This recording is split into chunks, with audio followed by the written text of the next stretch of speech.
their mischief in Phillida's household. They burned quietly enough, and meekly fell to ashes under my poker. Our round dinner table was cheerful as usual, with yellow-shaded candles flanking a bowl of yellow and scarlet nasturtiums. But I found its mistress suffering from a nervous headache. "It is only the fog," she answered our sympathy. "It came on with the evening, somehow. Never mind me. Cristina has made a cream of lettuce bisque, and she will never forgive us if we do not eat every bit. Yes, Ethan, of course, I'll take mine. I only wish every bush and tree would not drip, drip like a horrid kind of clock ticking, and the foghorns over at the lighthouses moo regularly every half-minute. And I never heard the waterfall over the dam so loud." "We've had a wet summer," Vere observed, soothingly tranquil as ever. "The lake and creek are full. There is more water going over to make a noise." "Please do not be so frightfully sensible, Drawls. You know I mean a different loudness. It sort of rises up and swims all over one, then dies away." "Even a fountain will seem to do that if a wind shifts the spray," I suggested. "Yes, Cousin Roger, but there is no wind tonight." A discomfort stirred me at the simple reminder. I fancied Vere was similarly affected.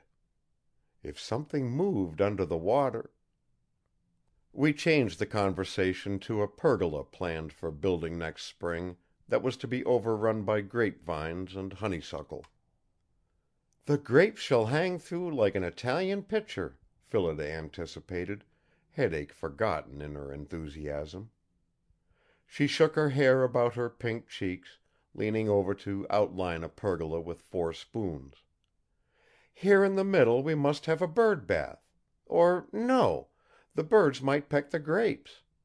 We could have one of those big silver-colored looking balls on a pedestal, to reflect wee views of the garden and lake and sky, with people moving no bigger than dolls.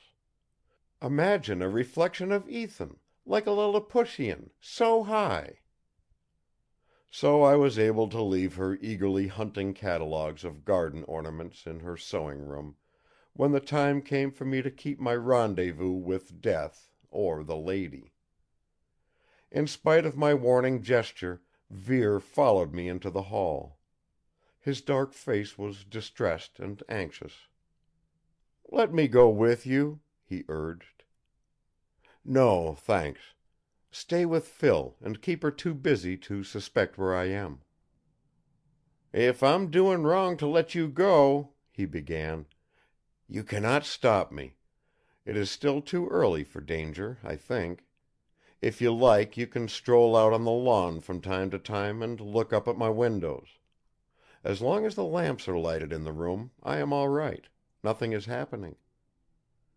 "Your lamps were all 3 lighted when I found you last night," he said. The darkness had been only for my eyes, then? Certainly I had seemed to see light withdrawn from the lamps. I mastered a tremor of the nerves, and covering it by stroking Bagheera, who sat in a hall chair making an after-dinner toilet with tongue and paw. "Well, take care of Phil," I repeated, evading argument. He detained me. "The young lady might not come if there were 2 people, Mr. Locke. I can see that. But I'll go instead. I guess I'd be safer than you with you know what I mean. It would be the first time for me. And if I sat waiting in the dark, the lady couldn't tell you were not there.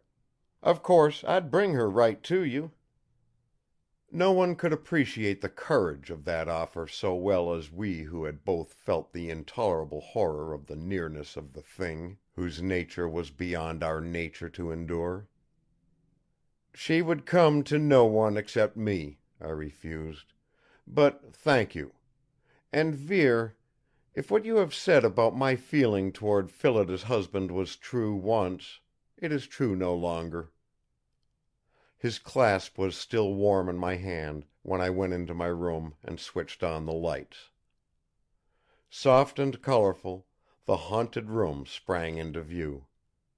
The writing table and piano gleamed bare without their usual burdens of scattered papers and music, removed that afternoon.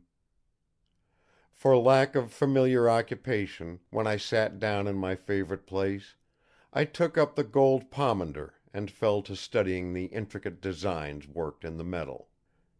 Containing a rare herb of Jerusalem called lady's rose, resembling spikenard, with vervain and cedar and secret simples.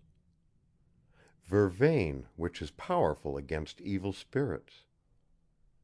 The strange fragrance, heady as the bouquet of rich wine, never cloying, exquisite, might well have seemed magical to the dry Puritans, I mused. It should stay with me tonight, like a promise of her coming. After I had sat there a while, I turned out the lights. End of chapter 17. Recording by Roger Moline.